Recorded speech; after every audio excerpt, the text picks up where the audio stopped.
ಮೋಕ್ಷೋ ವಿಮೋಕ್ಷದಂ ಶ್ರೀಮಜಂ ನಿತ್ಯಂ ಸದೋಪಾಸ್ಮಹೇ ಮೋಹನವನ್ನಾಮ ದ್ವಿತೀಯೋ ಭೀಮೇಯ ಚ ಪೂರ್ವದ್ವಿತೀಯ ಶ್ಲೋಕಗುರುತ್ಕಾರ ಸಾಧಕಃ ಶ್ರೀಕಲ್ಪಿತಕಲ್ಪೋಯಂ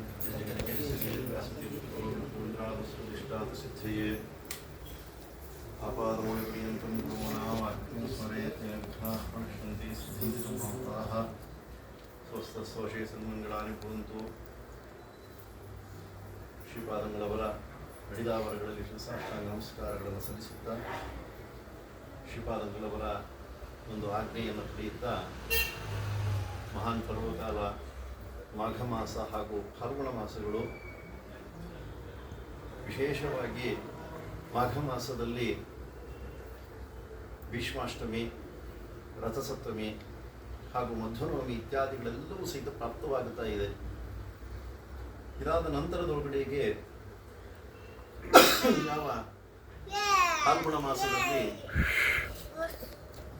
ಯಾವ ವಾಮನ ರೂಪಿಯಾಗಿರತಕ್ಕಂಥ ಭಗವಂತ ಅವತಾರವನ್ನು ಮಾಡಲಿಕ್ಕೋಸ್ಕರವಾಗಿಯೇ ಅತಿಥಿ ಕಶ್ಯಪರಿಬ್ಬರೂ ಸಹಿತ ಪಯೋವ್ರತವನ್ನು ವಿಶೇಷವಾಗಿ ಮಾಡ್ತಾ ಇದ್ದಾರೆ. ಆ ಪಯೋವ್ರತದ ವಿಷಯವನ್ನ ನಾವು ಸಮುದ್ರವಿಜಯದಲ್ಲೂ ಸಹಿತ ನಾವು ಚಿಂತನೆಯನ್ನು ಮಾಡಬಹುದು. ತೀವ್ರೈ ಪಯೋವ್ರತೈ ವಿವಿಧೈ ವ್ರತಾಗ್ರೈಹಿ, ಪಯೋವ್ರತವೇ ಮೊದಲಾಗಿರ್ತಕ್ಕಂಥ ಅನೇಕ ಮಹತ್ತರವಾಗಿರ್ತಕ್ಕಂಥ ವ್ರತಗಳನ್ನ ಶ್ರೀಮದ್ ಆಚಾರ್ಯರ ತಂದೆ ತಾಯಿಗಳಾಗಿರ್ತಕ್ಕಂತಹ ಯಾವ ಮದ್ದಿಗೇಹ ಭಟ್ಟರು ಹಾಗೂ ವಾಸುದೇವ ವೇದವತಿ ದೇವಿಯರು ಅಂತಹ ಅನೇಕ ವ್ರತಗಳನ್ನು ಮಾಡಿದ್ದಾರೆ ಅಂತ ಹೇಳ್ತಾ ಇದ್ದಾರೆ. ಇಂತಹ ಯಾವ ಪರ್ವಕಾಲದಲ್ಲಿ ನಿನ್ನೆ ಇಂತಹ ಮಾಸದಲ್ಲಿ ವಿಶೇಷವಾಗಿ ರಾಯರ ಒಂದು ಪಟ್ಟಾಭಿಷೇಕವಾಗಿರತಕ್ಕಂತಹ ಒಂದು ದಿವಸ ಹಾಗೂ ರಾಯರ ಅವತಾರವನ್ನು ಮಾಡಿರತಕ್ಕಂತಹ ಒಂದು ಪರ್ವಕಾಲ, ಅದು ನಿನ್ನೆ ದಿವಸವೇ ಪ್ರಾಪ್ತವಾಗ್ತಾ ಇದೆ. ಇಂತಹ ಒಂದು ಸುಸಂದರ್ಭದಲ್ಲಿ ಪ್ರಥಮ ಪ್ರಹ್ಲಾದ, ದ್ವಿತೀಯ ವ್ಯಾಸಮುನಿರಾಯ, ತೃತೀಯ ರಾಯರು ಅಂತ ಹೇಳಿ, ಮೂರನೇ ಅವತಾರ ರಾಯರು ಅಂತ ಹೇಳಿ ಕೊಂಡಾಡುತ್ತಾ ಇದ್ದಾರೆ. ಇಂತಹ ಯಾವ ರಾಘವೇಂದ್ರ ಗುರು ಸಾರ್ವಭೌಮರ ಒಂದು ಜಯಂತಿ ಉತ್ಸವ ಎಲ್ಲವೂ ಸಹಿತ ನಿನ್ನೆ ದಿವಸ ನಡೆದಿದೆ. ಇಂತಹ ರಾಯರ ಹಿಂದಿನ ಒಂದು ಅವತಾರ ಯಾವುದು ಅಂದರೆ ವ್ಯಾಸರಾಜರು ಅಂತ ಹೇಳ್ತಾ ಇದ್ದಾರೆ. ಅಂತಹ ವ್ಯಾಸರಾಜರ ಪರಂಪರೆಯಲ್ಲಿ ಬಂದಿರತಕ್ಕಂತಹ ಶ್ರೀಪಾದಂಗಳವರು ಇವತ್ತಿನ ದಿವಸ ಇಲ್ಲಿ ದಿಗ್ವಿಜಯವನ್ನು ಮಾಡಿ ವಿಶೇಷವಾಗಿ ಆ ರಾಜ ದರ್ಬಾರನ್ನು ನಡೆಸ್ತಕ್ಕಂತಹವರಾಗಿ ಆಗುತ್ತಾ ಇದ್ದಾರೆ. ಇದೆಲ್ಲವೂ ಸಹಿತ ನಮ್ಮ ಒಂದು ಸೌಭಾಗ್ಯ ಎಂಬತಕ್ಕಂಥದ್ದು. ವ್ಯಾಸರಾಜ ಕಾಲದಲ್ಲಿ ಯಾವ ರೀತಿಯಲ್ಲಿ ಇತ್ತು ಆ ವೈಭೋಗ ಎಂಬತಕ್ಕಂಥದ್ದು ನಾವು ನೋಡ್ಲಿಕ್ಕೆ ಸಾಧ್ಯ ಇಲ್ಲ. ಅದರ ತುಣುಕನ್ನು ನಾವು ಇವತ್ತಿನ ದಿವಸ ಈ ಒಂದು ಸಂದರ್ಭದಲ್ಲಿ ನಾವೆಲ್ಲವೂ ಸಹಿತ ನೋಡ್ತಾ ಇದ್ದೇವೆ. ರತ್ನಾಭಿಷೇಕವೇ ಮೊದಲಾಗಿರ್ತಕ್ಕಂಥದ್ದನ್ನು ಎಲ್ಲವನ್ನೂ ಸಹಿತ ಆ ಕೃಷ್ಣದೇವರಾಯ ನಡೆಸುವಂತಹವನಾಗಿ ಆಗುತ್ತಾ ಇದ್ದಾನೆ. ಇಂತಹ ಒಂದು ಸಂದರ್ಭದಲ್ಲಿ ಗುರುಗಳ ಒಂದು ಸಮ್ಮುಖದಲ್ಲಿ ಒಂದೆರಡು ಶಾಸ್ತ್ರಾರ್ಥ ವಿಷಯವನ್ನ, ರಾಯರ ಒಂದು ವಿಷಯವನ್ನ, ಚಿಂತನೆಯನ್ನ ನಡೆಸಲಿಕ್ಕೋಸ್ಕರವಾಗಿ ಆ ಗುರುಗಳ ಅಪ್ಪಣೆ ಎಂಬತಕ್ಕಂಥದ್ದನ್ನ ಕೇಳತಕ್ಕಂಥವನಾಗುತ್ತಾ ಇದ್ದೀನಿ. ಲೋಕಪ್ರಸಿದ್ಧವಾಗಿರ್ತಕ್ಕಂತಹ ಒಂದು ಸ್ತೋತ್ರಗಳು ಅಂತ ಹೇಳಿದ್ರೆ, ಅಂದರೆ ಯಾವ ವ್ಯಕ್ತಿಗಳನ್ನ ಕುರಿತು ಆ ಒಂದು ಸ್ತೋತ್ರಗಳನ್ನ ರಚನೆಯನ್ನು ಮಾಡುತ್ತಾ ಇದ್ದಾರೋ ಅದರಿಂದ ಅಂಗೀಕೃತವಾಗಿರತಕ್ಕಂಥ, ಅವರಿಂದಲೇ ಅಂಗೀಕೃತವಾಗಿರತಕ್ಕಂತಹದ್ದು ಲೋಕದಲ್ಲಿ ಒಂದು 2-3 ಮಾತ್ರ ಅಷ್ಟೇ. ಅದರಲ್ಲಿ ಮೊದಲನೇದು ಯಾವುದು ಅಂತಂದ್ರೆ ವಾಯುಸ್ತುತಿ. ವಾಯುಸ್ತುತಿಯನ್ನ ಪದಪದ್ಮ ರಜೋದಾಸ್ಯಂ ಧ್ರುವಮ್ಮೇ ದೀಯತಾಮಿತಿ ಅಂತ ಹೇಳಿ ತಿಳುಕರು ಪಂಡಿತಾಚಾರ್ಯರು ಶ್ರೀಮದ್ ಆಚಾರ್ಯರ ಪಾದವನ್ನು ನಂಬಿ ನಿಮ್ಮ ಒಂದು ಪಾದ ಧೂಳಿ ಎಂಬತಕ್ಕಂಥದ್ದು ನಮ್ಮನ್ನ ಪಾವನವನ್ನಾಗಿ ಮಾಡತಕ್ಕಂಥದ್ದಾಗಿ ಆಗತ್ತೆ ಅಂತ ಹೇಳಿ ಸ್ತೋತ್ರವನ್ನು ಮಾಡ್ತಾ ಇದ್ದಾರೆ. ಇಂತಹ ಯಾವ ಶ್ರೀಮದ್ ಆಚಾರ್ಯರು ನೈವೇದ್ಯವನ್ನು ಮಾಡುವಂತಹ ಸಂದರ್ಭದೊಳಗಡೆಗೆ 3 ರೂಪದಲ್ಲಿ 3 ಭಗವಂತನ ರೂಪಗಳಿಗೆ ನೈವೇದ್ಯವನ್ನು ಸಮರ್ಪಣೆಯನ್ನು ಮಾಡ್ತಾ ಇದ್ದಾರೆ. ಅದಕ್ಕೋಸ್ಕರ ಪೂಜೆ ಬೇರೆ, ಉಪಾಸನೆ ಬೇರೆ. ಉಪಾಸನೆ ಎನ್ನುವಂಥದ್ದಕ್ಕೆ ಹಲಾಯುಧ ಕೋಶದೊಳಗಡೆಗೆ ಬರೀತಾ ಇದ್ದಾರೆ, ಉಪಸಮೀಪೆ, ಹತ್ತಿರದಲ್ಲೇ ಇದ್ದುಕೊಂಡು ಭಗವಂತನಿಗೆ ಆ ಷೋಡಶೋಪಚಾರ ಪೂಜೆಯನ್ನ ಸಮರ್ಪಣೆಯನ್ನು ಮಾಡುವಂಥದ್ದು. ನಾವಿವತ್ತು ದಿವಸ ನೈವೇದ್ಯ ಮಾಡ್ರಿ ಅಂತ ಹೇಳಿದ್ರೆ ಅನ್ನ ಇದೆ, ಪಾಯಸ ಇದೆ, ಎಲ್ಲವೂ ಸಹಿತ ಪದಾರ್ಥಗಳೆಲ್ಲ ಇದ್ದಾವೆ. ಅದರಲ್ಲಿ ಯಾವ ರೂಪ ಇದೆ ಅನ್ನೋದೇ ಗೊತ್ತಿಲ್ಲ. ಸುಮ್ಮನೆ ಶಂಕ ತಗೊಂಡು ನೀರು ಹಿಂಗೆ ಹಚ್ಬಿಟ್ಟು ಬಂದ್ಬಿಡ್ತೀವಿ ಅಷ್ಟೇನೆ. ಅನ್ನ ಚಂದ್ರಕೇಶವ, ಬ್ರಹ್ಮನ್ನ ಭಾರತಿ, ನಾರಾಯಣ ಪಕ್ಷ, ಸೂರ್ಯ ಮಾಧವ, ಗುರುತ ಲಕ್ಷ್ಮೀ ಮಾಧವ, ಹೀಗೆ ಆ ಒಂದೊಂದು ಪದಾರ್ಥದಲ್ಲೂ ಸಹಿತ ಭಗವಂತನ ರೂಪವನ್ನ ತತ್ವಾಭಿಮಾನಿ ದೇವತೆಗಳು ಹಾಗೂ ಅದಕ್ಕೆ ನಿಯಾಮಕನಾಗಿರ್ತಕ್ಕಂಥ ಭಗವಂತನ ರೂಪವನ್ನು ಚಿಂತನೆಯನ್ನು ಮಾಡಿದಾಗ ಅದೊಂದು ನೈವೇದ್ಯ ಅಂತ ಹೇಳಿ ಅನ್ನಿಸ್ಕೊಳ್ತಾ ಇದೆ. ಇಲ್ಲಾದ ಬರೀ ನೀರು ಚೆಲ್ಬಿಟ್ಟು ಹೋಗುವಂಥದ್ದು ಆಗ ಹೋಗ್ಬಿಡುತ್ತೆ. ಇಲ್ಲಿ ಪ್ರಸ್ತುತ ಈಗ ಅದೆಲ್ಲ ಬೇಕಿಲ್ಲ. ಹಾಗೆ ಶ್ರೀಮದ್ ಆಚಾರ್ಯರು ಹನುಮ ಭೀಮ ಮಧ್ವ ರೂಪದೊಳಗಡೆಗೆ ಯಾವ ರಾಮಕೃಷ್ಣ ವೇದವ್ಯಾಸ ದೇವರನ್ನ ಪೂಜೆಯನ್ನ ಮಾಡ್ತಿರ್ತಕ್ಕಂತಹದ್ದನ್ನ ಯಾವ ತಿರುಕುರು ಪಂಡಿತಾಚಾರ್ಯ ದರ್ಶನವನ್ನು ಮಾಡ್ತಾ ಇದ್ದಾರೆ. ಅಮಾನುಷ ಭಾವ ಎಂಬತಕ್ಕಂತಹದ್ದು ಬಂದು ಆ ಸಂದರ್ಭದಲ್ಲಿ ತಮ್ಮ ಮುಖಕಮಲದಿಂದ ವಾಯುಸ್ತುತಿ ಎಂಬತಕ್ಕಂಥದ್ದು ಬರುತ್ತಾ ಇದೆ.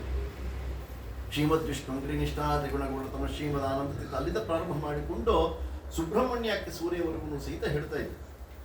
ಅದನ್ನು ಸಮರ್ಪಣೆಯನ್ನ ಮಾಡಿದ್ರಂತೆ ಗುರುಗಳ ಸನ್ನಿಧಾನಕ್ಕೆ, ಶ್ರೀಮದ್ ಆಚಾರ್ಯ ಸನ್ನಿಧಾನಕ್ಕೆ ಸಮರ್ಪಣೆಯನ್ನು ಮಾಡಿದಾಗ ಹೇಳಿದ್ರಂತೆ, ಏನಪ್ಪಾ ಬರೀ ಇದರೊಳಗಡೆಗೆ ನಮ್ಮ ಒಂದು ಮೂರು ರೂಪದ ವರ್ಣನೆ, ಮೂರು ರೂಪದ್ದು ಹಾಗೂ ಹನುಮಭಿ ಮಧ್ವ ರೂಪದ ವರ್ಣನೆಯನ್ನು ಮಾಡಿದ್ದೀರಾ, ಆದರೆ ಭಗವಂತನ ಒಂದು ಚಿಂತನೆಯೇ ಇದರಲ್ಲಿ ಇಲ್ಲವಲ್ಲ. ಆ ಸಂದರ್ಭದಲ್ಲಿ ಶ್ರೀಮದ್ ಆಚಾರ್ಯರು ನಖಸ್ತುತಿಯನ್ನು ಮಾಡಿಕೊಟ್ಟು, ಇನ್ನು ಮುಂದೆ ಯಾರು ಈ ಒಂದು ವಾಯುಸ್ತುತಿಯನ್ನು ಪಾರಾಯಣ ಮಾಡಬೇಕಾಗಿದ್ದರೆ ಸಂಪುಟಾಕಾರವಾಗಿ ನಖಸ್ತುತಿಯನ್ನು ಹೇಳಿ ಅದನ್ನು ಭಗವಂತನಿಗೆ ಸಮರ್ಪಣೆಯನ್ನು ಮಾಡಬೇಕು ಅಂತ. ಅದು ಬರೀ ವಾಯುಸ್ತುತಿಯಾಗಿತ್ತು. ಅದ ನಂತರದೊಳಗಡೆಗೆ ಹರಿವಾಯುಸ್ತುತಿ ಅಂತ ಹೇಳಿ ಲೋಕದಲ್ಲಿ ವಿಖ್ಯಾತವಾಗುತ್ತಾ ಇದೆ. ಹೀಗೆ ಅವರಿಂದಲೇ ಅಧಿಕೃತವಾಗಿ ಮಾನ್ಯಗೊಂಡಿರತಕ್ಕಂತಹ ಒಂದು ಸ್ತೋತ್ರ ಯಾವುದು ಅಂತ ಹೇಳಿದ್ರೆ ಒಂದು ವಾಯುಸ್ತುತಿ. ಇನ್ನು ಎರಡನೇದು ಯಾವುದು ಅಂತ ಹೇಳಿದ್ರೆ ನಮ್ಮ ರಾಘವೇಂದ್ರ ಸ್ತೋತ್ರ. ಅಪ್ಪಣ್ಣಾಚಾರ್ಯರು, ಏಕೆಂದರೆ ನಿನ್ನೆ ತಾನೇ ರಾಯರ ವರ್ಧಂತಿ ಪಟ್ಟಾಭಿಷೇಕ ಇತ್ಯಾದಿಗಳೆಲ್ಲವೂ ಸಹಿತ ಮುಗಿದಿದೆ. ಅದರಿಂದ ಒಂದು ಎರಡು ವಿಷಯವನ್ನ ಗುರುಗಳ ಮುಂದೆ ಹೇಳಲಿಕ್ಕೆ ಪ್ರಯತ್ನ ಪಡ್ತಾ ಇದ್ದೀನಿ ಅಷ್ಟೇ. ಯಾವ ರಾಯರು ವೃಂದಾವನವನ್ನು ಪ್ರವೇಶವನ್ನು ಮಾಡುವಂತಹ ಸಂದರ್ಭದಲ್ಲಿ ಯಾವ ಒಂದು ಸ್ಥಿತಿ ಇತ್ತು ಎಂಬತಕ್ಕಂತಹದ್ದು ರಾಘವೇಂದ್ರ ವಿಜಯದಲ್ಲಿ ನಮಗೆ ಗೊತ್ತಾಗೋದೇ ಇಲ್ಲ. ಏಕೆಂದರೆ ರಾಘವೇಂದ್ರ ವಿಜಯವನ್ನ ಅವರ ಸೋದರಳಿಯ ನಾರಾಯಣಾಚಾರ್ಯರು ಅದನ್ನ ಸಮರ್ಪಣೆಯನ್ನು ಮಾಡಿ ವೃಂದಾವನದ ಮುಂದೆ ಸಮರ್ಪಣೆಯನ್ನು ಮಾಡ್ತಾ ಇದ್ದಾರೆ. ಅವಾಗ ಕೇಳಿದ್ರಂತೆ ಇದು ಎಷ್ಟು ಸರ್ಗಾತ್ಮಕವಾಗಿರ್ತಕ್ಕಂಥದ್ದು ಅಂತ ಹೇಳಿ.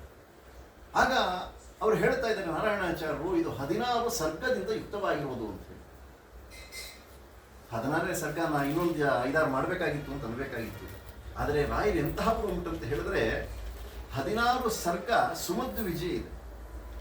ಅಂದ್ರೆ ನಮ್ಮನ್ನೆಲ್ಲ ಉದ್ಧಾರ ಮಾಡಿರತಕ್ಕಂತಹ ತ್ರೈಲೋಕ್ಯ ಗುರುಗಳಾಗಿರತಕ್ಕಂತಹ ಶ್ರೀಮದ್ ಆಚಾರ್ಯರ ಚರಿತ್ರೆಯನ್ನ ಆ ಸುಮಧ್ವ ವಿಜಯದಲ್ಲಿ 16 ಸರ್ಗದಲ್ಲಿ ರಚನೆಯನ್ನು ಮಾಡ್ತಾ ಇದ್ದಾರೆ. ಆದರೆ ಆ ಸಂಖ್ಯೆಯಲ್ಲೂ ಸಹಿತ ಸಾಮ್ಯ ಬಂದು ಬಿಡುತ್ತಲ್ಲ, ಅದಾಗಬಾರದು ಅಂತ ಹೇಳಿ ರಾಯರು ಏನು ಮಾಡ್ತಿದ್ದಾರೆ, ಅವರಿಗೆ ಅಪ್ಪಣೆಯನ್ನು ಕೊಟ್ಟು ಕೆಲವು ಭಾಗವನ್ನು ಮಾತ್ರ ನಾನು ತೆಗೆದಿರ್ತೀನಿ, ಮಿಕ್ಕಿದ್ದನ್ನೆಲ್ಲವನ್ನು ಸಹಿತ ತೆಗೆದುಕೊಂಡು ಹೋಗಿ ತುಂಗಭದ್ರಾ ನದಿಗೆ ಸಮರ್ಪಣೆಯನ್ನು ಮಾಡಿಬಿಡಿ ಅಂತ. ಅಂದರೆ ಇವತ್ತಿನ ದಿವಸ ನಮಗೆ ಉಳಿದಿರತಕ್ಕಂತಹದ್ದು ಕೇವಲ 10 ಸರ್ಗಗಳು ಮಾತ್ರನೇ. ಎಷ್ಟು ದಿಗ್ವಿಜಯ ಯಾತ್ರೆಗಳನ್ನು ಮಾಡಿದ್ರು ಅದನ್ನೆಲ್ಲವೂ ಸಹಿತ ಸ್ವಲ್ಪ ನಾವು ತಿಳ್ಕೋಬಹುದು. ಆದರೆ ವೃಂದಾವನ ಪ್ರವೇಶವನ್ನು ಮಾಡತಕ್ಕಂತಹ ವಿಷಯವನ್ನ ಆ ಅನೂಚಾನವಾಗಿ ಬಂದಿರತಕ್ಕಂತಹ ಅನಾದಿತಃ ಪರಂಪರಾ ಪ್ರಾಪ್ತ ಅಂತ ಹೇಳ್ತಾ ಇದ್ದಾರಲ್ಲ, ಅದರಂತೆ ನಾವು ಕೇಳಿಕೊಂಡು ಬಂದಿರೋದೇ ಹೊರತು ನಾವು ರಾಘವೇಂದ್ರ ವಿಜಯದಲ್ಲಿ ಹೇಗೆ ಅವರು ವೃಂದಾವನ ಪ್ರವೇಶವನ್ನು ಮಾಡಿದ್ರು, 732 ಲಕ್ಷ್ಮೀನಾರಾಯಣ ಸಾಲಿಗ್ರಾಮವನ್ನ ಅಲ್ಲಿ ಒಳಗಡೆಗೆ ಪ್ರತಿಷ್ಠಾಪನೆಯನ್ನು ಮಾಡ್ತಾ ಇದ್ದಾರೆ. ಅದಷ್ಟೇ ಯಾಕೆ ಮಾಡಬೇಕಾಗಿತ್ತು 732 ಎಂಬುದಂತ ಹೇಳಿದ್ರೆ, ಹಿಂದೆ ವ್ಯಾಸರಾಜರಾದಾಗ 732 ಮುಖ್ಯ ಪ್ರಾಣದೇವರ ಪ್ರತೀಕಗಳನ್ನು ಪ್ರತಿಷ್ಠಾಪನೆಯನ್ನು ಮಾಡಿದ್ದಾರೆ. ಅದರ ದ್ಯೋತಕವಾಗಿ ಇಲ್ಲಿ ಲಕ್ಷ್ಮೀನಾರಾಯಣ ಸಾಲಿಗ್ರಾಮವನ್ನು ತಮ್ಮ ವೃಂದಾವನದಲ್ಲಿ ಇಟ್ಕೊಳ್ತಾ ಇದ್ದಾರೆ ಅಂತ ಹೇಳಿ. ಇಂತಹ ಯಾವ ರಾಯರ ವರ್ಣನೆಯನ್ನ ಮಾಡತಕ್ಕಂತಹದ್ರಲ್ಲಿ ಅಧಿಕೃತವಾಗಿರತಕ್ಕಂತಹದ್ದು ಯಾವುದು ಅಂದ್ರೆ ಒಂದು ರಾಘವೇಂದ್ರ ವಿಜಯ, ಇನ್ನೊಂದು ರಾಘವೇಂದ್ರ ಸ್ತೋತ್ರ. ಅಪ್ಪಣ್ಣಾಚಾರ್ಯರನ್ನ ಅವರು ವೃಂದಾವನ ಪ್ರವೇಶ ಮಾಡುವಂತಹ ಸಂದರ್ಭದೊಳಗಡೆಗೆ ಬಿಚ್ಚಾಲ ಗ್ರಾಮಕ್ಕೆ ಕಳಿಸಿದ ನಂತರದೊಳಗಡೆಗೆ ವೃಂದಾವನ ಪ್ರವೇಶ ಮಾಡೋದು ಇಡೀ ಲೋಕಕ್ಕೆ ಗೊತ್ತಾಗಿದೆ. ರಾಯರು ವೃಂದಾವನ ಪ್ರವೇಶ ಮಾಡ್ತಿದ್ದಾರೆ, ಸಜೀವವಾಗಿ ವೃಂದಾವನ ಪ್ರವೇಶ ಮಾಡ್ತಾ ಇದ್ದಾರೆ ಅಂತ ಹೇಳಿ ಲೋಕವಿಖ್ಯಾತವಾಗಿದೆ. ಅಪ್ಪಣ್ಣಾಚಾರ್ಯ ಗೊತ್ತಿಲ್ವಾ ಅಂತ ಹೇಳಿದ್ರೆ ಗೊತ್ತಿದ್ದರೂ ಸಹಿತ ಭಗವಂತನಿಂದ ಪ್ರೇರಿತರಾಗಿ ಅವರು ಆ ಬಿಚ್ಚಾಲ ಗ್ರಾಮಕ್ಕೆ ಹೋಗಿದ್ದಾರೆ. ಅದೇ ಸಂದರ್ಭದೊಳಗಡೆಗೆ ರಾಯರು ವೃಂದಾವನ ಪ್ರವೇಶವನ್ನು ಮಾಡಿದರು.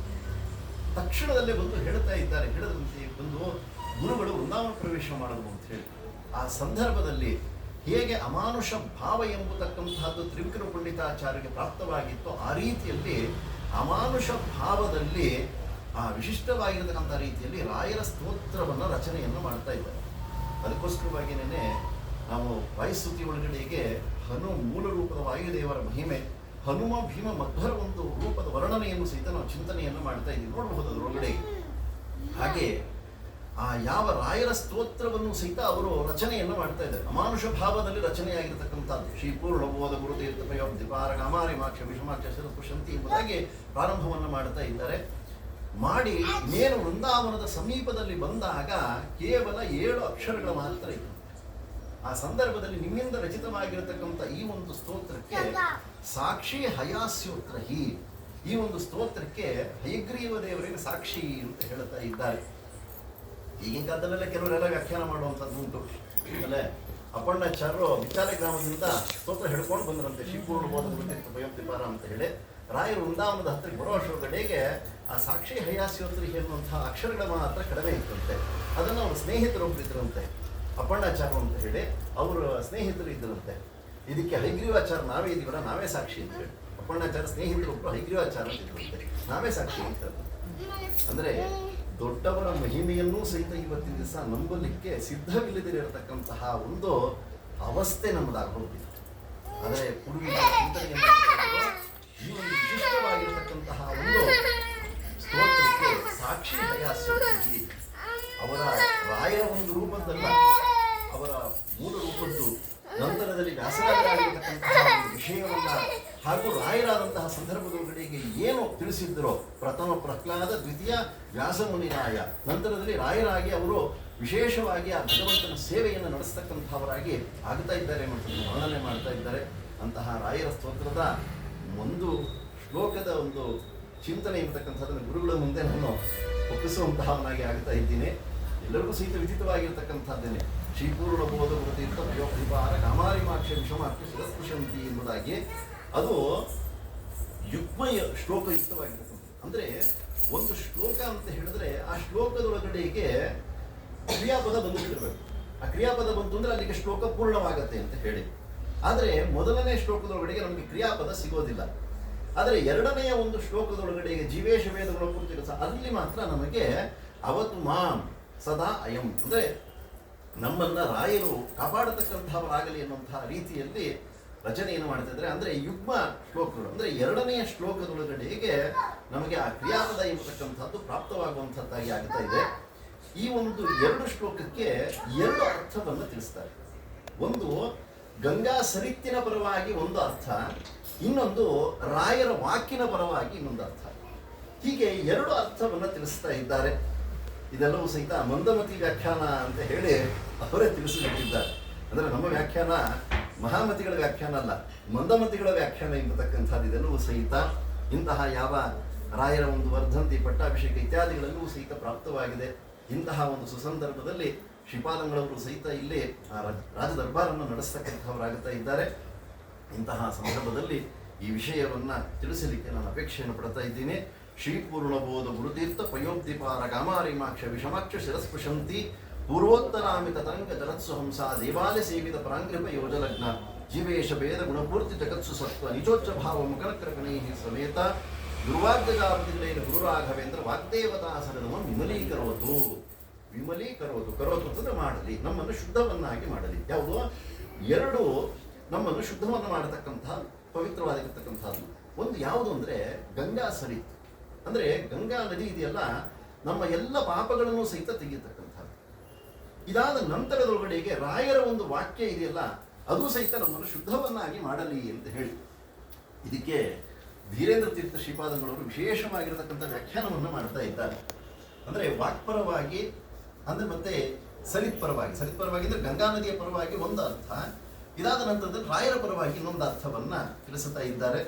ಎಷ್ಟು ಬೇಗ ಆಗುತ್ತೋ ಅಷ್ಟು ಬೇಗ ಗುರುಗಳ ಮುಂದೆ ಅದನ್ನು ಒಪ್ಪಿಸುವಂತಹವನಾಗಿ ಆಗ್ತಾ ಇದ್ದೀನಿ. ಮೊದಲು ಗಂಗಾ ಸರಿತ್ತಿನ ಪರವಾಗಿ ಚಿಂತನೆಯನ್ನು ಮಾಡುವಂಥವರಾಗೋಣ. ಶ್ರೀಪೂರ್ಣ ಬೋಧ ಗುರುತೀರ್ಥ ಪಯೋಕ್ತಿಪಾರ. ಶ್ರೀಪೂರ್ಣ ಬೋಧ, ಪೂರ್ಣ ಅಂದರೆ ಪೂರ್ಣವಾಗಿರತಕ್ಕಂಥ, ಬುಧ ಅವಗಮನೆ ಅಂತ ಹೇಳಿ.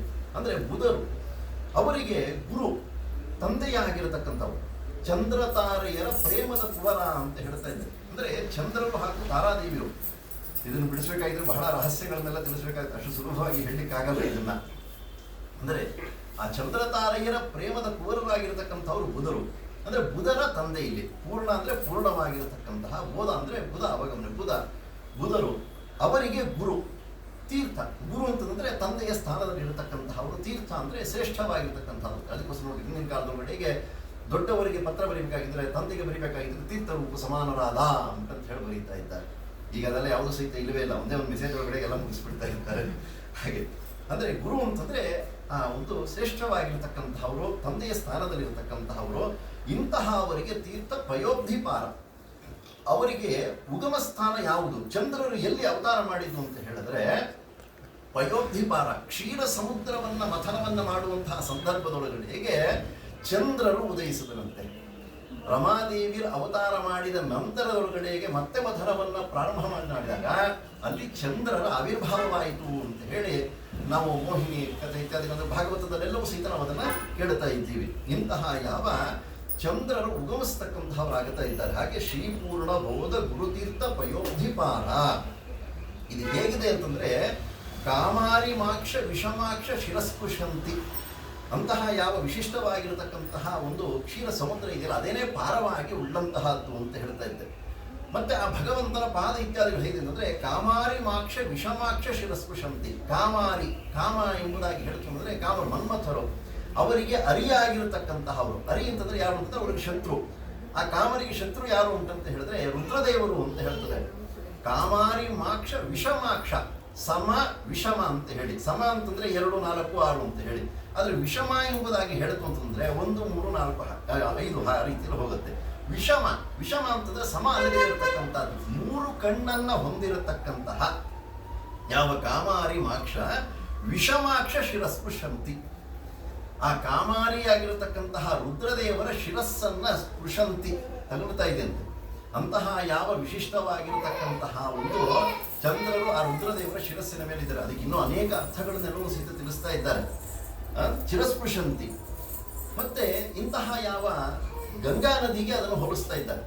ಅಂದ್ರೆ ಆ ಭಗವಂತನ ವಿಶಿಷ್ಟವಾಗಿರತಕ್ಕಂಥ ಪಾದದಿಂದ ಉದ್ಭವವಾಗಿರತಕ್ಕಂಥ ಗಂಗೆ ಎಂಬತಕ್ಕಂಥದ್ದನ್ನು ರುದ್ರದೇವರು ತಮ್ಮ ಶಿರಸ್ಸಿನ ಮೇಲೆ ಧಾರಣೆಯನ್ನ ಮಾಡಿದ್ದಾರೆ. ಕಾಮಾರಿ ಮಾಕ್ಷ ವಿಷಮಾಕ್ಷ ಶಿರಸ್ಪೃಶಂತಿ. ಇಂತಹ ಯಾವ ಪಯೋಬ್ಧಿಪಾರ, ಆ ಭಗವಂತನ ಒಂದು ಪಾರ ಅದೇನೇ ಕೊನೆಯಾಗಿರತಕ್ಕಂಥದ್ದು ಅಂತ ಹೇಳಿ ಕಾಮಾರಿ ಮಾಕ್ಷ ವಿಷಮಾಕ್ಷ ಶಿರಸ್ಪೃಶಂತಿ. ಅವರ ಒಂದು ಶಿರಸ್ಸನ್ನು, ರುದ್ರದೇವರ ಶಿರಸ್ಸನ್ನು ಸಹಿತ ಆ ಗಂಗಾ ನದಿ ತಗುಲುವಂತಹದ್ದಾಗಿ ಆಗ್ತದೆ. ಅದರಿಂದಲೇ ಶಿವಶಿವೋಭೂತ್ ಅಂತ ಹೇಳಲು ಸಹಿತ ಸರಸಭಾರತಿಗಳ ವಾದರಾಜ ವರ್ಣನೆಯನ್ನು ಮಾಡ್ತಾ ಇದ್ದಾರೆ. ಅಂದ್ರೆ ಮಂಗಳ ಸ್ವರೂಪ ಹೊಂದಿದ್ದು ಯಾವುದರಿಂದ ರುದ್ರದೇವರಿಗೆ ಅಂತಂದ್ರೆ ಗಂಗಾ ನದಿಯ ಒಂದು ತೀರ್ಥದ ಸ್ಪರ್ಶವಾಗಿದ್ದರಿಂದ ಅಂತ ಹೇಳ್ತದೆ. ಇಂತಹ ಯಾವ ಗಂಗಾ ನದಿ ಅಂದ್ರೆ ಅದನ್ನ ಹೋಲಿಸ್ತಕ್ಕಂತಹದ್ದು ತೀರ್ಥ ಎಂಬತಕ್ಕಂಥದ್ದು. ಅದಕ್ಕೆ ಹೇಗಿದೆ ಅದು ಗಂಗಾ ನದಿ ಎಂಬುದಾಗಿ ಹೇಳಿದಂತೆ ಪೂರ್ವೋತ್ತರಾಮಿತ ರಂಗ ತರಂಗ ಚಲತ್ಸು ಹಂಸಾಹ. ಪೂರ್ವ ಉತ್ತರ ಅಲೆಗಳು ಬರ್ತಾ ಇದೆ. ತರಂಗ ಅಂತ ಹೇಳ್ತು ಅಂತಂದ್ರೆ 2 ಅರ್ಥಗಳು. ಅದು ಇಲ್ಲಿ ಗಂಗಾ ನದಿಯ ಪರವಾಗಿ ಹೇಳುವಂತಹ ಸಂದರ್ಭದೊಳಗಡೆಗೆ ಪೂರ್ವ ಉತ್ತರ, ಒಂದು ಅಲೆ ಬಂದ ಮೇಲೆ ಇನ್ನೊಂದು ಅಲೆ ಬರ್ತಾ ಇರುತ್ತೆ. ಸಮುದ್ರದಲ್ಲಿಯೂ ಸಹಿತ ಹಾಗೇನೆ. ಸಮುದ್ರದಲ್ಲಿ ಅಲೆ ಯಾಕೆ ಬರ್ತಾ ಇದೆ ಅಂತಂದ್ರೆ ಕೂರ್ಮರೂಪಿಯಾಗಿರ್ತಕ್ಕಂಥ ಭಗವಂತ ಒಮ್ಮೆ ತಾನು ಜೋರಾಗಿ ಉಸಿರನ್ನು ಬಿಟ್ಟ ಸಂದರ್ಭದೊಳಗಡೆಗೆ ಅಲೆಗಳು ಬಂದಂತ ಅದು ಇವತ್ತಿಗೂ ಸಹಿತ ನಿಂತಿಲ್ಲ ಅಂತ ಹೇಳಿ ವರ್ಣನೆಯನ್ನ ಮಾಡ್ತಾರೆ. ಹಾಗೆ ಪೂರ್ವ ಉತ್ತರ ಅಮಿತ ತರಂಗ ಚಲತ್ಸು ಹಂಸಾಹ. ಇಂತಹ ಒಂದು ಗಂಗಾ ನದಿ ಒಳಗಡೆಗೆ ವಿಶೇಷವಾಗಿರತಕ್ಕಂಥ ತರಂಗಗಳು ಬರ್ತಾ ಇದೆಯಂತೆ. ಅಲ್ಲಿ ಸುಹಂಸಾಹ ಶ್ರೇಷ್ಠವಾಗಿರತಕ್ಕಂತಹ ಹಂಸಗಳು. ಅದಕ್ಕೆ ಹಂಸಕ್ಷೀರ ನ್ಯಾಯ ಅಂತ ಹೇಳ್ತಾರೆ. ಸುಮ್ಮನೆ ಹಂಸಕ್ಷೀರ ನ್ಯಾಯ ಉಂಟಂತ ಹೇಳಿ ನಾವು ಬರೀ ಕೇಳ್ತಾ ಇರ್ತೀವಿ ಅಷ್ಟೇನೆ.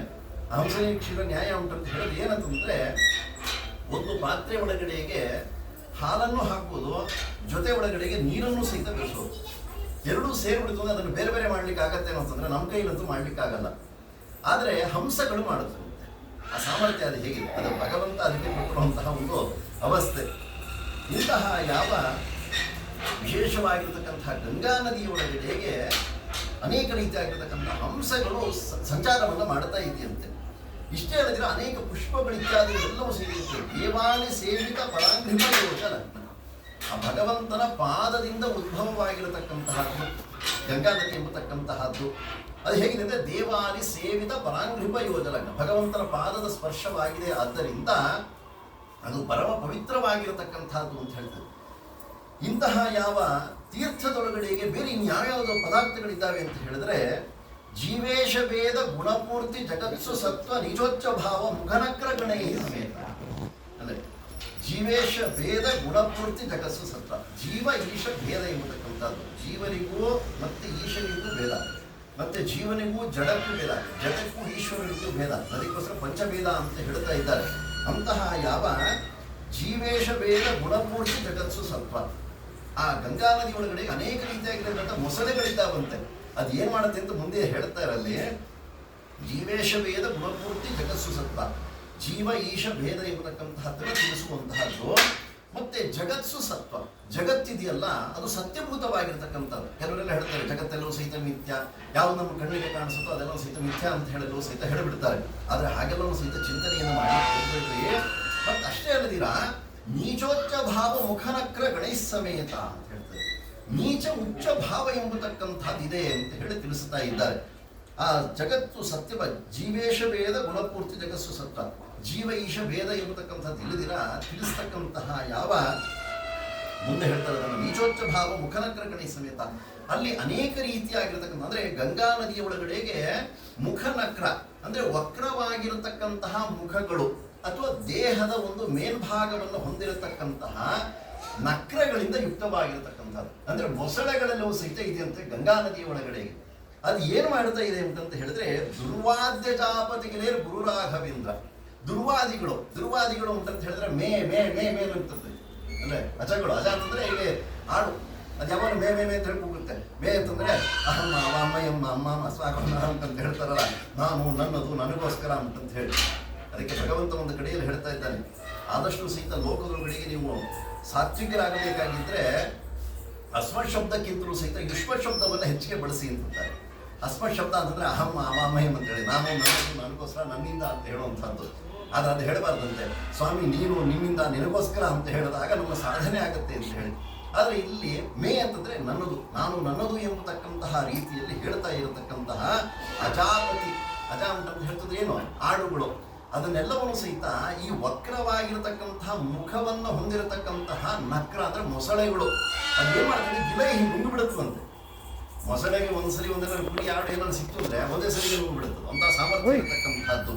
ಅಂತಹ ಯಾವ ದುರ್ವಾದ್ಯ ಜಾಪತಿಗೆ ಗುರುರಾಘವೇಂದ್ರ. ಗುರು ಅಂತಂದ್ರೆ ಶ್ರೇಷ್ಠವಾಗಿರತಕ್ಕಂತಹ ರಾಗ ಅಂದ್ರೆ ದೋಷಾದಿಗಳನ್ನ, ರಾಗ ಅಂದ್ರೆ ರಾಗದ್ವೇಷಾದಿಗಳು, ಅದನ್ನ ಅಘವನ್ನ ನಾಶವನ್ನ ಮಾಡತಕ್ಕಂತಹ ಯಾವ ವಾಗ್ದೇವತಾ ಸರಿದಮಂ ವಿಮಲೀಕರೋತು. ಶ್ರೇಷ್ಠವಾಗಿರತಕ್ಕಂತಹ ಗಂಗಾ ನದಿ ಇದೆಯಲ್ಲ ನಮ್ಮನ್ನ ಪಾವನವನ್ನಾಗಿ ಮಾಡಲಿ ಅಂತ ಹೇಳ್ತಾ ಇದ್ದಾರೆ.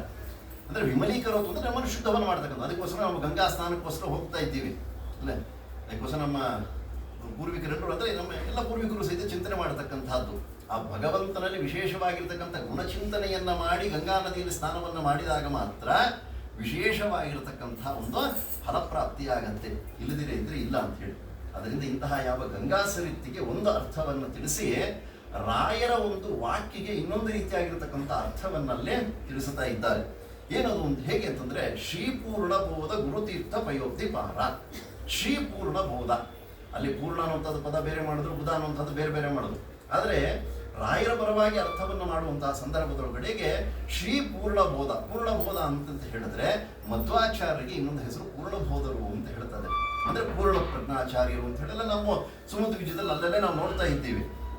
ಅಂತಹ ಯಾವ ಪೂರ್ಣಬೋಧರಾಗಿರತಕ್ಕಂತಹ ಶ್ರೀಮದ್ ಆಚಾರ್ಯರು ಅವರು ಹೇಗಿದ್ದಾರೆ ಅಂತಂದ್ರೆ ಅವರ ಒಂದು ಗುರು ಶ್ರೇಷ್ಠವಾಗಿರತಕ್ಕಂತಹ ತೀರ್ಥ ಎಂಬುದಾಗಿ ಹೇಳ್ತು ಅಂತಂದ್ರೆ ಶಾಸ್ತ್ರಗಳು ಅಂತ ಹೇಳಿ.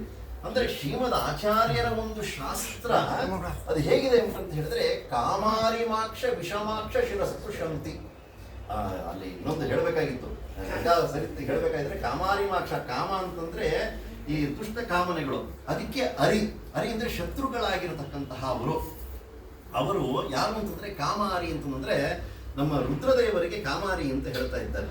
ಯಾಕೆಂದ್ರೆ ಕಾಮಹರ ಕೈಲಾಸ ಮಂದಿರ ಸೋಮ ಸೂರ್ಯಾನಲ ವಿರೋಚನ ಅಂತ ಹೇಳ್ತಾರೆ. ಅಂದ್ರೆ ಕಾಮರಿಗೆ ಅರಿ ಶತ್ರುವಾಗಿರತಕ್ಕಂಥದ್ದು ನಮ್ಮ ರುದ್ರದೇವರು.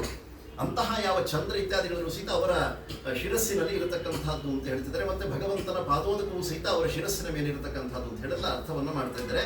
ಹಾಗೆ ಇಲ್ಲಿ ಕಾಮಾರಿಮಾಕ್ಷ ವಿಷಮಾಕ್ಷ ಶಿರಸ್ಪೃಶಂತಿ ಅದು ಹೇಳೋ ಅವಸರದೊಳಗಡೆ ಬರ್ತೋಯ್ತು. ಅಂದ್ರೆ ಕಾಮ ಅಂತಂದ್ರೆ ಮನ್ಮಥರಿಗೆ ಅರಿ ಶತ್ರುವಾಗಿರತಕ್ಕಂತಹ ಅವರು ಹೇಗಿದೆ ಅಂತಂದ್ರೆ ವಿಷಮಾಕ್ಷ. ವಿಷಮ ಸಮ ಅಂತ ಹೇಳಿ, ಸಮ ಅಂತಂದ್ರೆ 2, 4, 6 ಅಂತ ಹೇಳಿ. ವಿಷಮ ಅಂತಂದ್ರೆ ಹೇಳ್ದಲ್ಲ 1, 3, 5 ಆ ರೀತಿಯಾಗಿರ್ಬೇಕು. ರುದ್ರದೇವರಿಗೆ ಎಷ್ಟು ಕಣ್ಣಿದೆ ಅಂತಂದ್ರೆ 3 ಕಣ್ಣಿರತಕ್ಕಂಥದ್ದು. ವಿಷಮಾಕ್ಷ ಅವರ 3 ಕಣ್ಣಿರ್ತಕ್ಕಂಥ ರುದ್ರದೇವರ ಶಿರಸ್ಪೃಶಂತಿ, ಗಂಗೆ ಎಂಬತಕ್ಕಂಥದ್ದು ಇದೆಯಲ್ಲ, ಅವರ ಶಿರಸ್ಸನ್ನು ಮುಟ್ಟೋದು ಅಂತ ಹೇಳಿ ಅಲ್ಲೇ ಅರ್ಥವನ್ನು ಮಾಡ್ತಾ ಇದ್ದಾರೆ. ಇಲ್ಲಿ ಏನು ಅರ್ಥವನ್ನು ಮಾಡ್ತಿದ್ದಾರೆ ರಾಯರ ವಾಕ್ಪರವಾಗಿ ಅಂತ ಹೇಳಿದ್ರೆ, ಕಾಮಾರಿ ಮಾಕ್ಷ ವಿಷಮಾಕ್ಷ ಶಿರಸ್ಪೃಶಂತಿ. ಕಾಮಾರಿಗಳಾಗಿರತಕ್ಕಂತಹ ಯಾವ ಸನ್ಯಾಸಿಗಳು ಕಾಮಾರಿ ಮಾಕ್ಷ ವಿಷಮಾಕ್ಷ ಅಲ್ಲೇ ವಿಷಮಾಕ್ಷ ಉಂಟಂತ ಹೇಳಿದ್ರೆ ಯಾವುದು ಸರಿ ಯಾವುದು ತಪ್ಪು ಅಂತ ಹೇಳಿ ತಿಳಿಯತಕ್ಕಂತಹ ಒಂದು ವಿವೇಚನೆಯನ್ನ ಪಡೆದಿರತಕ್ಕಂತಹ ಅವರು ಅಲ್ಲೇ ಅಂತಹ ವಿಷಮಾಕ್ಷ ಶಿರಸ್ಪೃಶಂತಿ. ಇಂತಹ ಅವರ ಶಿರಸ್ಸನ್ನ ಯಾವಾಗಲೂ ಸಹಿತ ಸ್ಪೃಶಂತಿ, ತಗಲತಕ್ಕಂತಹದ್ದು ಅಂದರೆ ಮುಟ್ಟತಕ್ಕಂತಹದ್ದು ಅಂತ ಹೇಳಿ ಯಾವುದು ಅಂತ ಹೇಳಿದ್ರೆ ಪೂರ್ವೋತ್ತರಾಮಿತ ತರಂಗ ಚರತ್ಸು ಹಂಸ ಅಂತ ಹೇಳಿ ಪೂರ್ವ ಪಕ್ಷ ಮತ್ತೆ ಉತ್ತರ ಪಕ್ಷ ಅಂತ ಹೇಳ್ತಾ ಇದ್ದಾರೆ. ಪೂರ್ವ ಪಕ್ಷ ಯಾವನ್ ಮತ್ತೊಮ್ಮತೋಯ ಅಂತೆ ಸಿದ್ಧಸ್ಸು ಸಿದ್ಧಾಂತ ಮತ್ವಸ್ಯಾಗಮಯವಹಿ ಅಂತ ಹೇಳಿಬಿಟ್ರು. ಅಂದ್ರೆ ಮೊದಲು ಬಂದಿರತಕ್ಕಂತಹದ್ದು 21 ಸಹಿತ ಪೂರ್ವ ಪಕ್ಷಗಳೇನೇನೆ, ಆನಂತರದಲ್ಲಿ ಬಂದಿರತಕ್ಕಂತಹದ್ದು 22ನೆಯ ಮತ ಇದೆಯಲ್ಲ, ಅದು ಶ್ರೀಮದ್ ಆಚಾರ್ಯ ತಿಳಿಸಿರತಕ್ಕಂತಹದ್ದು, ಅದು ಭೇದವನ್ನು ತಿಳಿಸ್ತಕ್ಕಂಥದ್ದು. ಅದರಿಂದ ಪೂರ್ವೋತ್ತರಾಮಿತ ತರಂಗ ಚರತ್ಸು ಹಂಸ ಅಂತ ಹೇಳಿ ಇಂತಹ ಶ್ರೀಮದ್ ಆಚಾರ್ಯರ ಪರಂಪರೆಯಲ್ಲಿ ಬಂದಿರತಕ್ಕಂತಹ ಯಾವ ಅನೇಕ ಪದ್ಮನಾಭ ತೀರ್ಥರೇ ಮೊದಲಾಗಿರತಕ್ಕಂತಹ ಸುಹಂಸರಾಗಿರತಕ್ಕಂತಹ ಅವರಿದ್ದಾರಲ್ಲ, ಅವರೆಲ್ಲರೂ ಸಹಿತ ಪೂರ್ವ ಪಕ್ಷ ಉತ್ತರ ಪಕ್ಷವನ್ನ ಚೆನ್ನಾಗಿ ಆಲೋಡನೆಯನ್ನ ಮಾಡಿ ಆಲೋಡ್ಯ ಸರ್ವಶಾಸ್ತ್ರಾಣಿ ವಿಚಾರಯ ಪುನಃ ಇದಮೇಕಂ ಸುನಿಷ್ಪನ್ನಂ ಧ್ಯೇಯೋ ನಾರಾಯಣ ಸದಾ ಅಂತ ಹೇಳಿ ಆ ಸರ್ವೋತ್ತಮವಾಗಿರತಕ್ಕಂತಹ ಭಗವಂತನ ವಿಷಯವನ್ನು ಚೆನ್ನಾಗಿ ತಿಳಿದಂತಹವರಾಗಿದ್ದಾರೆ. ಆ ತತ್ವವನ್ನು ತಿಳಿದಂತಹ ಅವರು ನಮ್ಮ ಶ್ರೀಮದ್ ಆಚಾರ್ಯರು ಅಂತ ಹೇಳ್ತಾ ಇದ್ದಾರೆ. ಹೇಗಿದ್ದಾರೆ ಅಂದ್ರೆ ದೇವಾಲಯ ಸೇವಿತ ಪರಾಂಗೃಪ ಯೋಜನ, ಭಗವಂತನ ಪಾದಾರವಿಂದದಲ್ಲೇನೆ ಯಾವಾಗಲೂ ಸಹಿತ ತಮ್ಮ ಮನಸ್ಸನ್ನ ಲಗ್ನವನ್ನ ಇಟ್ಟಿರತಕ್ಕಂತಹ ಒಂದು ಸುಹಂಸಾಹ ಶ್ರೇಷ್ಠವಾಗಿರತಕ್ಕಂತಹ ಸನ್ಯಾಸಿಗಳು ಅಂತ ಹೇಳ್ತಾರೆ. ಸುಹಂಸಾಹ ಅಂತ ಹಂಸ ಅಂತ ಹಂಸ ಪರಮಹಂಸ ಪರಿವ್ರಾಜಕರು ಉಂಟಂತ ಹೇಳಿ ಈಗ ತಾನೇ ಎಲ್ಲವೂ ಸಹಿತ ನಾವು ಬಿರುದುಗಳನ್ನೆಲ್ಲ ಕೇಳ್ತಾ ಇದ್ದೀವಿ. ಅಂತಹ ಯಾವ ಶ್ರೀಮದಾಚಾರ್ಯರ ಪರಂಪರೆಯಲ್ಲೇ ಪರಮಹಂಸಾಶ್ರಮಿಗಳಾಗಿರತಕ್ಕಂಥವರು ಅನೇಕರು ಈ ಒಂದು ಪರಂಪರೆಯನ್ನ ಉದ್ಧಾರವನ್ನು ಮಾಡತಕ್ಕಂತಹವರಾಗಿ ಆಗ್ತಾ ಇದ್ದಾರೆ. ಇನ್ನು ಹೇಗಿದೆ ಅಂತಂದ್ರೆ ಈ ತತ್ವ ರಾಯರ ಒಂದು ವಾಕ್ಯ ಹೇಗಿದೆ ಅಂತಂದ್ರೆ ಜೀವೇಶ ಭೇದ ಗುಣಪೂರ್ತಿ ಜಗತ್ಸು ಸತ್ವ.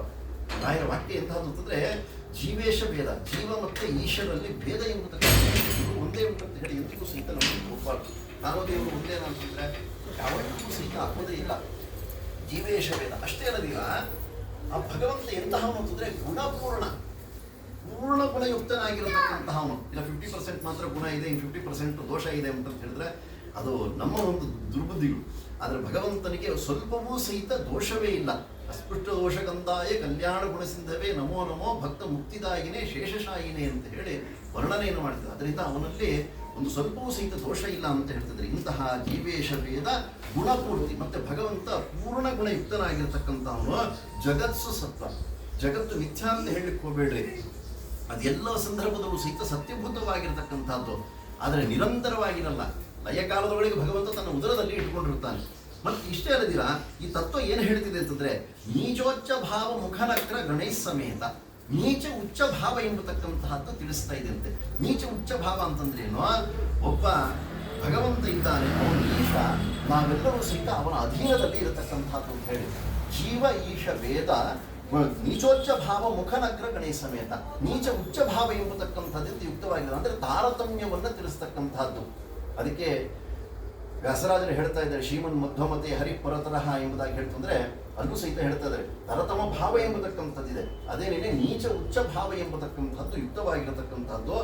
ಇಂತಹ ಒಂದು ದೊಡ್ಡದಾಗಿರ್ತಕ್ಕಂತಹ ನಗ್ರ ಅಲ್ಲೇ ಆ ಮೊಸಳೆಗಳಿಂದ ಯುಕ್ತವಾಗಿರ್ತಕ್ಕಂಥದ್ದು ಆ ಗಂಗಾ ನದಿ ಒಳಗಡೆಗೆ ಅದು ಏನು ಮಾಡುತ್ತೆ ಅಂದ್ರೆ ಅಲ್ಲಿ ಹೇಳಂತಹ ಸಂದರ್ಭದೊಳಗಡೆಗೆ ಹೇಳೋ ಅವಸರದೊಳಗಡೆ ಅದನ್ನ ಅಲ್ಲೇ ನೀಚೋಚ್ಚ ಭಾವ ಮುಖನಕ್ರ ಗಣೇಶ ಸಮೇತ ಆ ಮೊಸಳೆಗಳಿಂದ ಯುಕ್ತವಾಗಿರ್ತಕ್ಕಂಥದ್ದು. ಅದೇನು ಮಾಡುತ್ತೆ ಅಂದ್ರೆ ಮೇ ಮೇ ಮೇ ಅಂತ ಹೇಳಿ ನಾನು ನನ್ನದು ಅಂತ ಹೇಳ್ತಾ ಇರುತ್ತಲ್ಲ, ಅಂತಹ ಅಜಾಪತಿ, ಅಜ ಅಂತಂದ್ರೆ ಈ ಆಡುಗಳು, ಅದನ್ನೆಲ್ಲವೂ ಸಹಿತ ಗಿಲಹಿ ಅಂತಂದ್ರೆ ನುಂಗು ಬಿಡುತ್ತದೆ ಏಕಕಾಲದೊಳಗಡೆಗೆ. ಹಾಗೆ ಯಾರು ನಾನು ನನ್ನದೇನೇನೆ ಯಾರು ಸಹಿತ ಸ್ವತಂತ್ರ ಇಲ್ಲ, ನಾನೇನೇನೆ ಎಲ್ಲ ಸ್ವತಂತ್ರವೂ ಆಗಿರ್ತಕ್ಕಂಥವನು ಅಂತ ಹೇಳಿ ಯಾರು ಹೇಳ್ತಾ ಇರ್ತಾರೋ ಅಂತಹ ಅವರನ್ನು ಏಕಾಪೋಷಣವನ್ನು ತಗೊಳ್ತಕ್ಕಂತಹ ಒಂದು ಸಿದ್ಧಾಂತವನ್ನು ತಿಳಿಸಿರತಕ್ಕಂತಹ ಅವರು ಅಂತ ಹೇಳ್ತಾರೆ. ಇಂತಹ ನೀಚೋಚ್ಚ ಭಾವ ಮುಖನಗ್ರ ಗುಣೇಶ ಸಮೇತ ತರತಮ ಭಾವ ಎಂಬತಕ್ಕಂಥದ್ದು ಯುಕ್ತವಾಗಿರತಕ್ಕಂಥದ್ದು ಆ ಶ್ರೀಮದ್ ಆಚಾರ್ಯರ ಒಂದು ತತ್ವ ಅಂತ ಹೇಳ್ತಾ ಇದ್ದಾರೆ. ಇನ್ನು ಇದು ಏನು ಮಾಡುತ್ತೆ ಅಂದರೆ ದುರ್ವಾದ್ಯ ಜಾಪತಿ, ದುರ್ವಾದಿಗಳಾಗಿರತಕ್ಕಂಥದ್ದು ಮೇ ಮೇ ಮೇ ಅಂತ ಹೇಳಿ ನಾನು ನನ್ನದು ಅಂತ ಹೇಳಿ ಕೂಗುತ್ತಾ ಇರುತ್ತಲ್ಲ, ಅಂತಹ ಯಾವ ಅಜಾಮುಟ್ ಅಂತ ಹೇಳಿದ್ರೆ ಇಲ್ಲಿ ದೋಷಯುಕ್ತವಾಗಿರತಕ್ಕಂತಹವರು ಅಲ್ಲೇ ನಾನು ನನ್ನದು ಅಂತ ಹೇಳಿ ಆ ಮೇಕೆಗಳು ಹೇಳುತ್ತವಲ್ಲ, ಅದನ್ನು ತೋಳ ಒಂದೇ ಸರಿ ನುಂಗು ಬಿಡುತ್ತಂತೆ. ಹಾಗೆ ಇಲ್ಲಿ ರಾಯರ ಒಂದು ವಾಕ್ಯ ಎಂಬತಕ್ಕಂಥದ್ದು ಇದೆಯಲ್ಲ, ಅದು ನಮ್ಮಲ್ಲಿರತಕ್ಕಂಥ ಅಜ್ಞಾನವನ್ನು ತಿಳಿಯತಕ್ಕಂತಹದ್ದು, ದುರ್ವಾದವನ್ನೆಲ್ಲವನ್ನು ಸಹಿತ ನಿಗ್ರಹವನ್ನು ಮಾಡತಕ್ಕಂಥದ್ದು ಅಂತ ಹೇಳ್ತಾ ಇದ್ದಾರೆ. ಇಂತಹ ದುರ್ವಾದ್ಯ ಜಾಪತಿಗೆ ಗುರು ರಾಘವೇಂದ್ರ, ಗುರು ರಾಯರ ಒಂದು ವಾಗ್ದೇವತ ವಾಕ್ಯ ಎಂಬತಕ್ಕಂಥದ್ದು ಇದೆಯಲ್ಲ, ಅದು ಸರಿತ್ತಿನ ರೀತಿಯಲ್ಲಿ ಇರತಕ್ಕಂಥದ್ದು. ಗಂಗಾ ನದಿ ಹೇಗೆ ನಮ್ಮನ್ನು ಶುದ್ಧವನ್ನಾಗಿ ಮಾಡುತ್ತೋ ಆ ರೀತಿಯಲ್ಲಿ ರಾಯರ ಒಂದು ವಾಕ್ಯ ಎಂಬತಕ್ಕಂಥದ್ದು ನಮ್ಮನ್ನು ಶುದ್ಧವನ್ನಾಗಿ ಮಾಡತಕ್ಕಂಥದ್ದಾಗಿ ಆಗಲಿ. ಕರೋತು ಅಂತಂದ್ರೆ ಮಾಡುವಂಥದ್ದಾಗಲಿ, ವಿಮಲಿ ಅಂದರೆ ದೋಷರಹಿತವನ್ನಾಗಿ ಮಾಡತಕ್ಕಂಥವಾಗಲಿ ಅಂತ ಹೇಳಿ ಆ ರಾಯರ ಒಂದು ಸ್ತೋತ್ರಕ್ಕೆ ವಾಕ್ಪರವಾಗಿ ಹಾಗೂ ಗಂಗಾ ಸರಿತ್ ಪರವಾಗಿ ಔಷಧದ ಒಳಗಡೆ ಸ್ವಲ್ಪ ಏನೇನೋ ಹೇಳಿಬಿಟ್ಟಿದ್ದೀನಿ, ಅದನ್ನು ಇಂಪ್ಲಿಮೆಂಟ್ ಆಗೋಗ್ತಿದೆ. ಪೂರ್ವ ಪರೀಕಾರ ಮಥಾಪರಮ್ಮ ಕ್ಷಾಮ್ಯ ಅಂತ ಹೇಳಿ, ಅದರಿಂದ ಇಂತಹ ಯಾವ ಗಂಗಾ ಪರವಾಗಿರತಕ್ಕಂತಹ ಒಂದು ಅರ್ಥ ಮತ್ತು ರಾಯರ ಪರವಾಗಿರತಕ್ಕಂತಹ ಒಂದು ಅರ್ಥ. ಗಂಗಾ ನದಿ ಅದರೊಳಗಡೆಗೆ ಅನೇಕ ರೀತಿಯಾಗಿರತಕ್ಕಂತಹ ಮೊಸಳೆಗಳು ಇತ್ಯಾದಿಗಳೆಲ್ಲವೂ ಸಹಿತ ಇದೆ. ಅದು ಮೇ ಮೇ ಮೇ ಅಂತ ಹೇಳಿ ಶಬ್ದ ಮಾಡತಕ್ಕಂತಹ ಅಜ ಆಡು ಇತ್ಯಾದಿಗಳನ್ನೆಲ್ಲವೂ ಸಹಿತ ಒಂದೇ ಸರಿ ನುಂಗಿ ಬಿಡುತ್ತಲ್ಲ, ಆ ಪ್ರಕಾರವಾಗಿ ನಮ್ಮ ಶ್ರೀಮದ್ ಆಚಾರ್ಯರ ಒಂದು ತತ್ವವನ್ನು ಚೆನ್ನಾಗಿ ತಿಳಿದಿರತಕ್ಕಂತಹ ನಮ್ಮ ರಾಯರ ಒಂದು ವಾಕ್ಯವೂ ಸಹಿತ ನಮ್ಮ ಅಜ್ಞಾನಾದಿಗಳನ್ನು ಎಲ್ಲವನ್ನೂ ಸಹಿತ ಕಳೆಯತಕ್ಕಂತಹದ್ದು. ಇಂತಹ ರಾಯರ ವಾಕ್ಯ ಎಂಬತಕ್ಕಂಥದ್ದು ನಮ್ಮನ್ನೆಲ್ಲರನ್ನೂ ಸಹಿತ ವಿಮಲೀಕರೋತು, ಶುದ್ಧವನ್ನಾಗಿ ಮಾಡತಕ್ಕಂಥದ್ದಾಗಿ ಆಗಲಿ ಅಂತ ಹೇಳಿ ಅಲ್ಲಿ ಸ್ತೋತ್ರವನ್ನು ಮಾಡತಕ್ಕಂಥದ್ದನ್ನು ಅಪ್ಪಣ್ಣಾಚಾರ್ಯರು ವಿಶೇಷವಾಗಿ ಅಲ್ಲಿ ಅಮಾನುಷ ಭಾವದಿಂದ ಅಲ್ಲಿ ತಿಳಿಸುವಂಥವರಾಗಿ ಆಗುತ್ತಾ ಇದ್ದಾರೆ. ಇಂತಹ ಯಾವ ರಾಯರ ಒಂದು ಪಟ್ಟಾಭಿಷೇಕ ಹಾಗೂ ವರ್ಧಂತಿ ಇತ್ಯಾದಿಗಳೆಲ್ಲವೂ ಸಹಿತ ನಿನ್ನೆ ದಿವಸ ನಡೆಯುವಂಥದ್ದಾಗಿ ಆಗಿದೆ. ಇಂತಹ ಒಂದು ಸಂದರ್ಭದೊಳಗಡೆಗೆ ಈ ಒಂದು ಸುಗೃಹದೊಳಗಡೆಗೆ ವಿಶೇಷವಾಗಿ ಶ್ರೀಪಾದಂಗಳವರು ಇಲ್ಲಿ ಆಗಮಿಸಿ ನಮ್ಮೆಲ್ಲರನ್ನು ಸಹಿತ ಅನುಗ್ರಹವನ್ನು ಮಾಡತಕ್ಕಂಥವರಾಗಿ ಆಗುತ್ತಾ ಇದ್ದಾರೆ. ಇದೆಲ್ಲವೂ ಸಹಿತ ಆ ಒಂದು ಭಗವಂತನ ಅನುಗ್ರಹದಿಂದ ನಡೆಯತಕ್ಕಂಥದ್ದು. ತತ್ರಾಪಿ ಶ್ರೀಪಾದಂಗಳವರು ಬರುವುದು ಮತ್ತು ದರ್ಬಾರ್ ಇತ್ಯಾದಿಗಳೆಲ್ಲ ನಡೆಯತಕ್ಕಂಥದ್ದು ಅನ್ನುವಂಥದ್ದು ಅದು ಬಹಳ ಕಷ್ಟ ಇಲ್ಲ. ಅದಕ್ಕೆ ಅಧಿಕಾರಿಗಳೇ ಶ್ರೀಪಾದಂಗಳವರು. ಆದರೂ ಸಹಿತ ವಿಶೇಷವಾಗಿರ್ತಕ್ಕಂಥ ಸಂದರ್ಭದಲ್ಲಿ ಮಾತ್ರ ಶ್ರೀಪಾದಂಗಳವರು ಆ ದರ್ಬಾರನ್ನು ನಡೆಸ್ತಕ್ಕಂಥವರಾಗಿ ಆಗುತ್ತಾ ಇದ್ದಾರೆ. ಇವತ್ತಿನ ದಿವಸ ಈ ಒಂದು ಸುಗೃಹದೊಳಗಡೆಗೆ ಬಂದು ಆ ದರ್ಬಾರನ್ನು ನಡೆಸುವಂಥವರಾಗುತ್ತಾ ಇದ್ದಾರೆ. ಇಂತಹ ರಾಯರಿಗಿಂತ ಪೂರ್ವದಲ್ಲಿರ್ತಕ್ಕಂಥ ಅವರ ರೂಪ ಯಾವುದು ಅಂದರೆ ವ್ಯಾಸರಾಜರ ಅವತಾರ. ಅಂತಹ ಒಂದು ದಿವ್ಯವಾಗಿರ್ತಕ್ಕಂತಹ ಪರಂಪರೆ ಒಳಗಡೆಗೆ ಶ್ರೀಪಾದಂಗಳವರು ವಿರಾಜಮಾನರಾಗಿ ರಾಯರ ವಿಶೇಷವಾಗಿರ್ತಕ್ಕಂತಹ ಗ್ರಂಥಗಳನ್ನು ಅವಲೋಕನವನ್ನು ಮಾಡಿ ಒಂದು ಬಾರಿ ಎರಡು ಬಾರಿ ಅಲ್ಲ, ಸುಮಾರು ನನಗಿದ್ದಂಗೆ ಒಂದು 60 ವರ್ಷಗಳ ಕಾಲ 60-70 ವರ್ಷಗಳಿಂದಲೂ ಸಹಿತ ಆ ರಾಯರ ವಿಶೇಷವಾಗಿರತಕ್ಕಂತಹ ಭಾವ ಎಂಬತಕ್ಕಂಥದ್ರ ದೀಪವನ್ನು ಎಲ್ಲ ಸಜ್ಜನರಿಗೂ ಸಹಿತ ಮನಸ್ಸಿನಲ್ಲಿ ಬೆಳಗುವಂತಹ ರೀತಿಯಲ್ಲಿ ಶ್ರೀಪಾದಂಗಳವರು ಅನುಗ್ರಹವನ್ನು ಮಾಡಿದ್ದಾರೆ. ಇಂತಹ ಶ್ರೀಪಾದಂಗಳವರು ಅನುಗ್ರಹವನ್ನು ಮಾಡಿ 2 ಹಿತನುಡಿಗಳನ್ನು ತಿಳಿಸಬೇಕು ಅಂತ ಹೇಳಿ ನಾನು ಪ್ರಾರ್ಥನೆಯನ್ನು ಮಾಡುವಂಥವನಾಗಿ ಆಗುತ್ತಾ ಇದ್ದೀನಿ. ಸುರಗಳ ಪರಿವಾರ ಶೋಭಮಾನೋಹಾರ ಕೈಕರ ಸಮಸ್ತ ಕಾಂಚನ ದೀಪ್ತವಸ್ತ್ರ ಶುಭಜನಕೃತಗಾನ ಶೇಷಭೋಗೇ ಶಯಾನ ಪ್ರಭುರಯ ಮಹಿಮಾಶರ ಪ್ರಿಯತಾ ಇಂದಿರೇಶ ಶ್ರೀಕೃಷ್ಣ.